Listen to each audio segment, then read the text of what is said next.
100 वर्ष का शेर। प्रभंजन केदारपुर का एक शक्तिशाली और प्रतापी राजा था। उसे शिकार का बहुत शौक था। एक बार वह शिकार खेलने वन में गया। शिकार खेलते खेलते उसे झाड़ियों में एक हिरणी बैठी दिखाई दी। राजा ने लक्ष्य साधकर बाण चला दिया।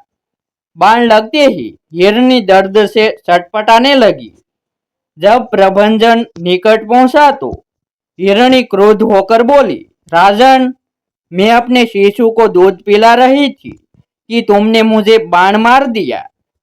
तुम्हारा यह कार्य क्षत्रियों के अनुरूप नहीं है, इसलिए मैं तुम्हें जानवर होने का शाप देती हूँ।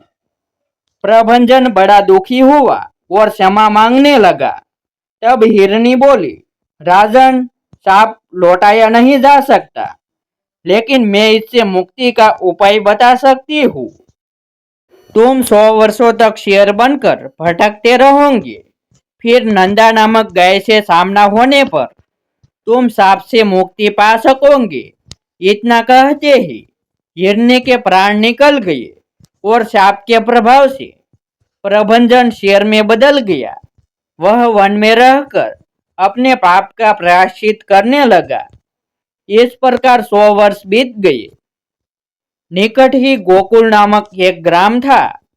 गोकुल में नंद नामक गोप के पास एक गाय थी जिसका नाम नंदा था। नंदा सभी गायों में श्रेष्ठ थी। उसका कंठ नीला था।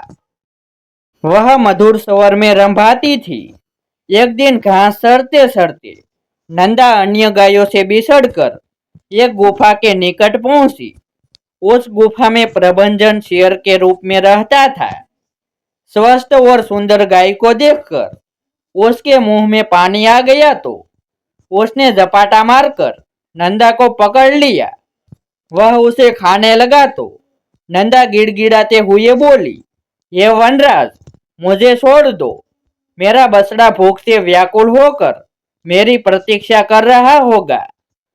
कृपया मुझे जाने दो। मैं वचन देती हूँ कि उसे दूध पिलाकर वापस आ जाऊंगी। तब आप मुझे खाकर अपना पेट भर लेना। नंदा की करुण विनती सुनकर शेर का दिल पिघल गया और उसने यह कहते हुए उसे छोड़ दिया कि बछड़े को दूध पिलाकर शीघ्र लौट आना। नंदा शीघ्रता से घर पहुंची और बछड़े को दूध पिलाकर बहुत प्यार किया। फिर उसने अन्य गायों को सौंपकर वापस शेर के पास आ गई। गाय की वचनबद्धता देखकर शेर प्रसन्न होकर बोला, यह सत्य वचन गाय, अब मैं तुम्हारा भक्षण नहीं कर सकता, क्योंकि जो अपने वचन का पालन करते हैं उनका कभी अहित नहीं हो सकता। सत्य ही ईश्वर है और सत्य में ही समस्त सृष्टि व्याप्त है। तुमने मुझ पापी को सत्य का ज्ञान दिया है। तुम वास्तव में पूजनीय हो। अब कृपया ऐसा कार्य बताओ जिससे मेरे सभी पाप नष्ट हो जाए। यह सुनकर नंदा बोली, व्याघ्रराज, सतयुग में तप, त्रेता युग में ज्ञान सर्जन, द्वापर में यज्ञ और कलयुग में दान सर्वश्रेष्ठ कहे गए हैं। प्राणियों को युगों के अनुसार ही पुण्य कार्य करने चाहिए, तभी वे फलदायक होते हैं।